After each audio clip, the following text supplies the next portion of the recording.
प्रश्न किया था हमसे बाहर। इन्होंने कहा आज हमारा मन संसार की तरफ जा रहा है, मतलब काम आदि दोषों से युक्त हो रहा है। वो इसलिए कह रहा हूँ कि अपने सब साधक है इसी लाइन के हैं। तो मान लो ये तो अपना अंतःकरण खोल के सामने रख दिया, अच्छा साधक है, अच्छी बात है। कोई साधक अपने गुरुजनों से यदि अपने मन की बात कहे तो अच्छा रहता है। तो बाहर गए, किसने कहा आप जानो हमारा मन जो है सजा रहा है। तो हमें सावधानी ये रखने की मन न जाए ऐसी बात नहीं है। मन तो जाएगा, जब तक पूर्ण रूप से पवित्र नहीं हो जाता तब तक मन संसार की तरफ जाएगा। संसार की तरफ जाए तो जाने दे, विचलित ना हो। मन जाए तो जाने दो, चाहे जितनी उड़ान भरे मन, बिना तन के कुछ कर नहीं सकता।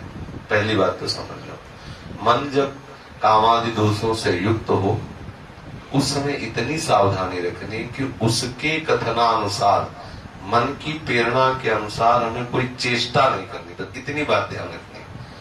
और इस समय ऐसी स्थिति में एकांत सेवन न करें, सदैव संतों के बीच में रहे, क्योंकि एकांत में होने पर मन हावी हो सकता है। नए बच्चे, नए साधक, मन पूर्वकृत किए हुए कर्म का स्मरण कराता है और उस सुख की तृष्णा प्रकट करके विवश करता है सांसारिक की तरफ। साधक को चाहिए उस समय उदासीन होकर के नाम सुमिरन करे। यदि नाम सुमिरन न मन बन पावे, मन है उद्दंडता कर रहा है, तो बस इतना देखता रहे कि मन के अनुसार क्रिया न बनने पाए।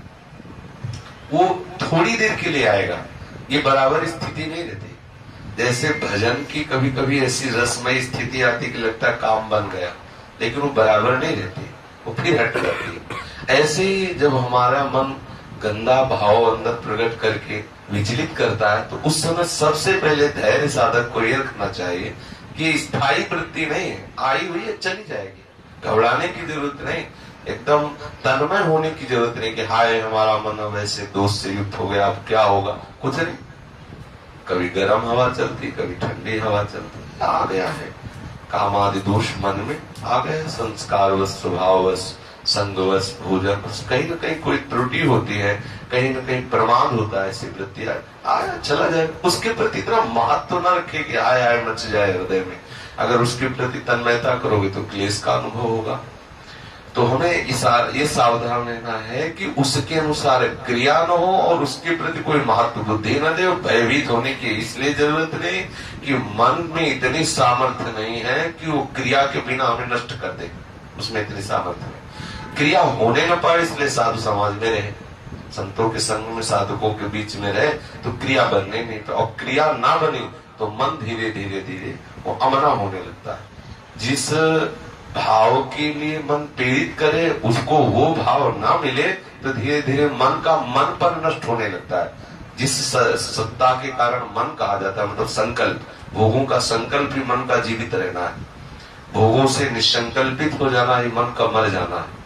तो जब हमारे मन में भोगों का संकल्प बने और उसको पूरा ना होने दे तो मन मरने लगता है, मन अमना होने लगता है। इस स्थिति को सहना ही तपस्या है। बाहर से जल पी के रहना, वायु पी के रहना और आग में जलना और सब बाहर वाली बुले 12 वर्ष खड़े रहना, ये सब बाह्य साधन, इनका विशेष अपने लोगों के हृदय में इनका कोई महत्व नहीं है। वास्तविक तपस्या क्या है? जब हमारा मन प्रतिकूलता का चिंतन करा के जलाता है, उस समय साधक को विचलित नहीं होना चाहिए, आनंदित होना चाहिए, उस समय प्रभु के चिंतन में मगन होना चाहिए या धैर्य पूर्वक उस जलन को सह जाना चाहिए। वही महात्मा है, वही इस महारस का अनुभव कर सकता है। विचलित होने की जरूरत नहीं, बिल्कुल विचलित होने की जरूरत नहीं। सबके हृदय में ऐसे भाव आते हैं, धीरे धीरे सबके ठीक हो जाते हैं।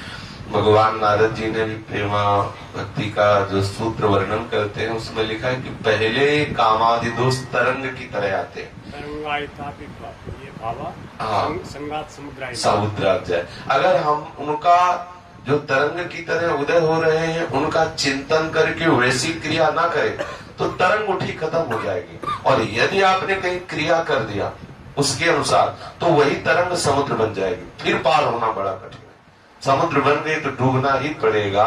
इसलिए साधक को जहां देखे मन में कि काम आदि दोषों की वृत्ति आ रहे, तो जब शत्रु सामने हो तो अगर घबरा गया तो योद्धा किस बात का हो, तो मारा जाएगा।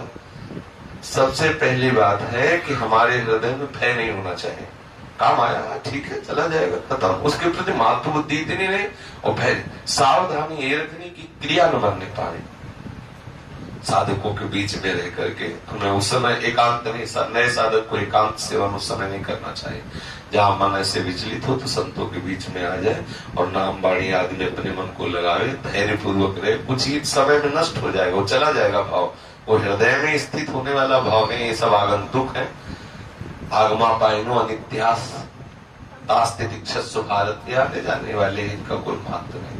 अब इतना घबरा गया कि कहता आप तुम ही संभालो नहीं तो गई गाड़ी। इतना थोड़ी घबराने की जरूरत, कोई बहुत बड़ी बात कोई तुम्हारे हृदय में थोड़ी, तो सबके हृदय में वृत्तियां आती सब। तो साधक यहाँ धैर्यवान रहे, कभी विचलित न हो, कभी भागे ना। ऐसा ना हो कि भागे कि अब क्या करना है, अब हमारा मन तो बड़ा गंदा हो रहा है, ये नहीं। धैर्य आया है, मन में आया, आई वृत्ति चली गई, तब आप देख लो, कुछ ना करो तो चली जाएगी, स्थायी यहाँ कुछ है नहीं।